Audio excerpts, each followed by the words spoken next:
Welcome back to the Bethany Sports Beat, and we're going to catch the women's basketball program here halfway through their conference season. We'll bring in head coach Lyle to talk about the program, which right now in the conference, 8-8 overall, 5-3 in conference, so that puts you in a tie for third place. Not a bad spot. I don't know if you're content with that right now, if you'll take that, or a little disappointed. Like most coaches, there are a couple games maybe you thought you should have had, and a couple that you pulled off. You guys are on a nice run right now, having won the last three.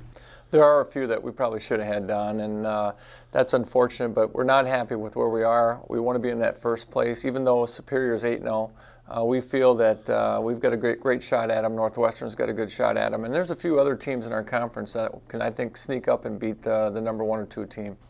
You guys are at a portion of the schedule, as we said, halfway through the conference, but you only have 2 more home conference games. Is that...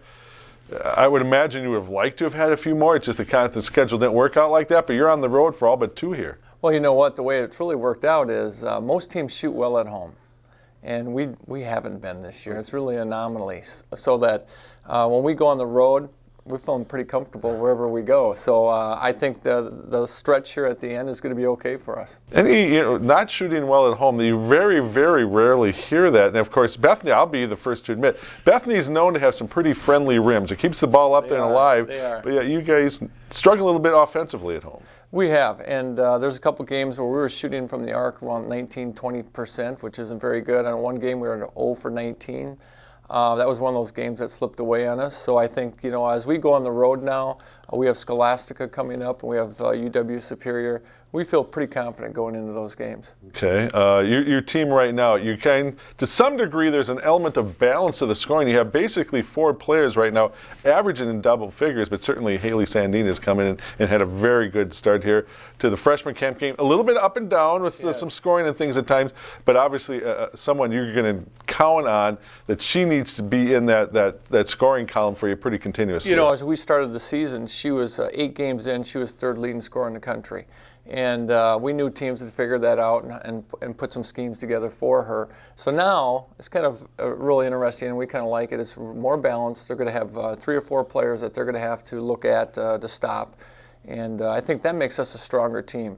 She really doesn't care if she's the 3rd leading scorer in the country. She wants the wins, just like Minnie does, or Bree Brantz, who's getting some double-doubles for us, just like last year. And she's playing extremely consistent now, which is really good. So as a team, very balanced is the way to be right now. You kind of led me into a couple other players that I kind of want to highlight here. Minnie Frederick coming in right now, actually the reigning conference player of the week, and also getting some national notoriety because of just her defensive play and the way she's able to go out there and pick off some steals.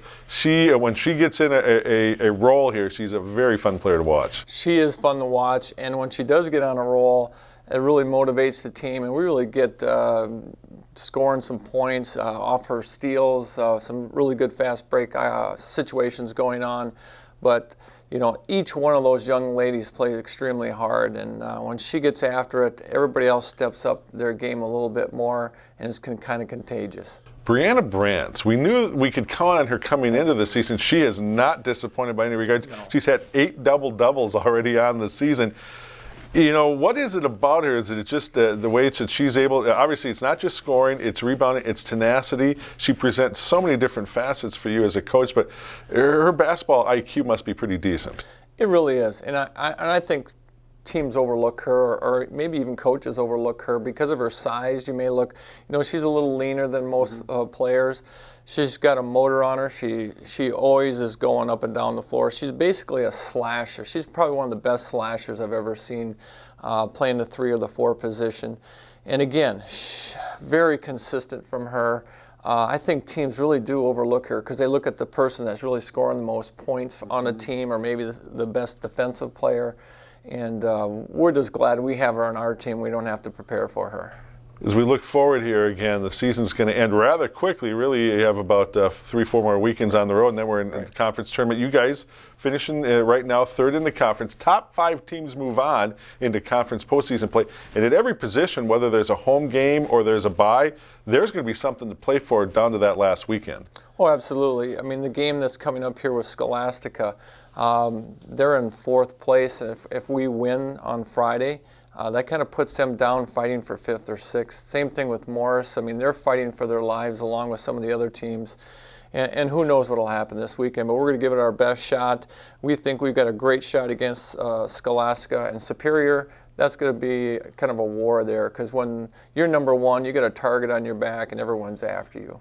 All right, that's Lyle Jones again, right now halfway through the UMAC season in third place, and continue to come back to blcvikings.com to see how the Vikings progress through the second half of the UMAC season. Lyle Jones, Don Westfall here on the Bethany Sports Beat.